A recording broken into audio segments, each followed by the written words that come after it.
Most CFA Level 1 candidates fail, and it's not because they aren't smart. The brutal truth is that intelligence alone won't save you if your strategy is flawed. I've taught hundreds of CFA candidates over the years, and the difference between a Band 10 fail and scoring in the 90th percentile isn't hours spent. It's how you study, what you prioritize, and how you manage your exam strategy. In this video, I'm going to give you a complete, battle-tested CFA Level 1 study plan, including the sections most students neglect. Shortcuts that save weeks of wasted time, and the last-minute techniques that prevent disaster in the final 2 weeks.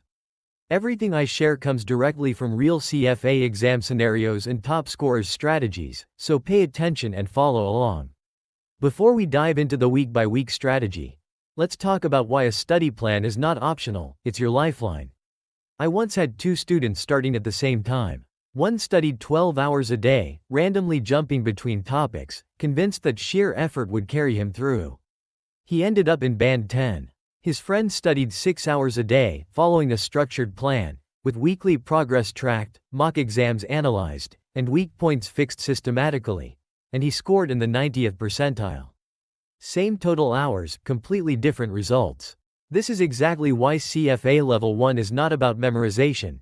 It's about strategic learning, exam technique, and prioritization. Understanding the exam is critical.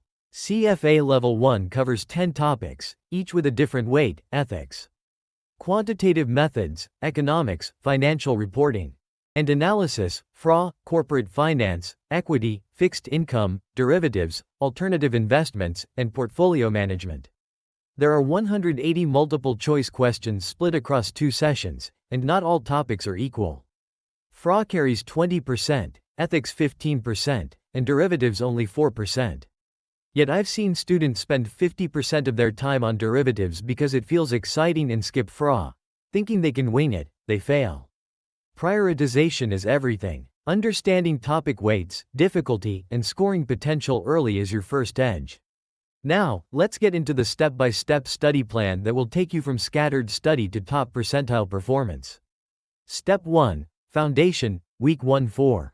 Begin with ethics, FRA, and quant, the heavyweights that can make or break your exam. Use CFA curriculum summaries or Schwesser notes for initial reading. Many candidates make the mistake of saving ethics for last, thinking it's easy points.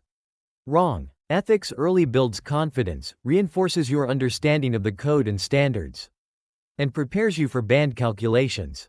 After reading each topic, complete the topic end practice tests. I had a student who ignored ethics in the first month, thinking he'd cram it later. During mocks, he scored 45% in ethics alone, and his band dropped below 7. Another student followed the recommended order, scoring 80% in ethics from the start, giving him a strong baseline confidence that carried through the exam. Step 2. Build conceptual strength, Week 5-8. This stage is all about solidifying your understanding and making sure concepts stick. Complete all learning outcome statements, LOS, for each topic. These are not optional, they are your roadmap to passing.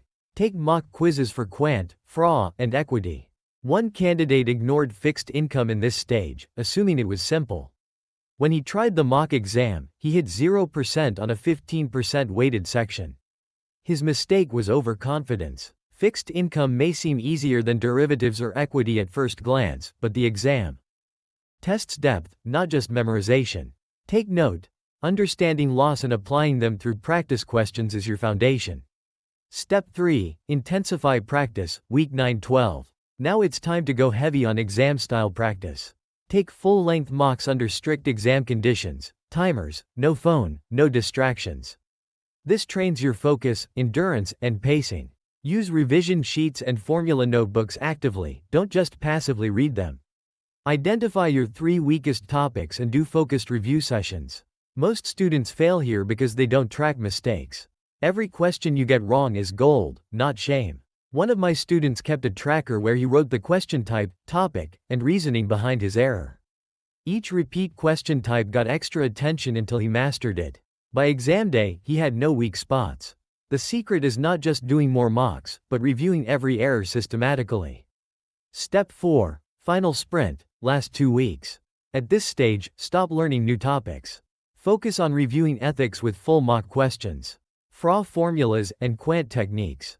Memorize key formulas and flashpoints. Review your mistake tracker religiously. One of my students, 2 weeks before the exam, was tempted to study alternative investments, thinking it might add value. I told him to focus on past mistakes instead. In the exam, he scored in the 85th percentile overall because he had no repeated errors in tracked areas. Also, check CFA Institute's practice problems from the last exam year pattern. Topics repeat more often than you think. And past questions are the best indicator of exam trends. Study tools and resources are non-negotiable for structured preparation. Schwesser Notes or FinQuiz for efficient reading.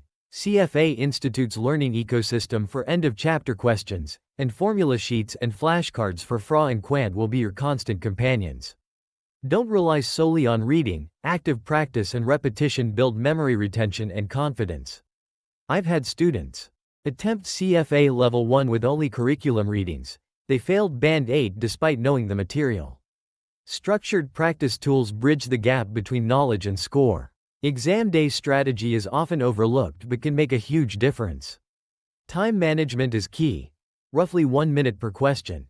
Skip and flag the hardest questions for later, don't let them consume your focus. Start with ethics and easier questions to build momentum. One of my students, who followed this strategy, scored 80% overall by avoiding panic and focusing on timing. Most candidates fail because they waste 10 minutes on a single tricky question. Remember, band placement often comes down to strategy, not just correctness. Let's talk about common mistakes and real-life case studies. Many candidates overemphasize derivatives or alternative investments, spending time they can't afford, while neglecting FRA and ethics. Others memorize formulas without understanding the application context. Some students take mocks once and never review mistakes systematically. I had a candidate who read every curriculum book cover to cover but ignored loss and mocks. Result? Band 10. Knowledge does not equal score. Another student combined structured study, mocks, and mistake review, scoring in the top 2%. The difference? Systematic approach, focused prioritization, and exam strategy. Final tips and motivation. CFA Level 1 is a marathon. 75% preparation and 25% strategy wins the exam. Follow a timed, structured plan. Focus on high-weight topics, ethics, and past mistakes. Mindset matters as much as technical preparation. One of my own experiences, I scored top percentile because I structured my study, practiced mocks relentlessly, and reviewed mistakes with surgical precision. Strategy beats raw effort every single time. If you want a complete, step-by-step CFA Level 1 study schedule, including weekly breakdown, mock exam calendar, and exclusive tips from top scorers, download my free CFA prep guide linked below.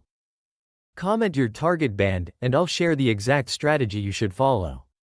Don't just watch videos, apply the plan, track your progress, and aim for Band 1.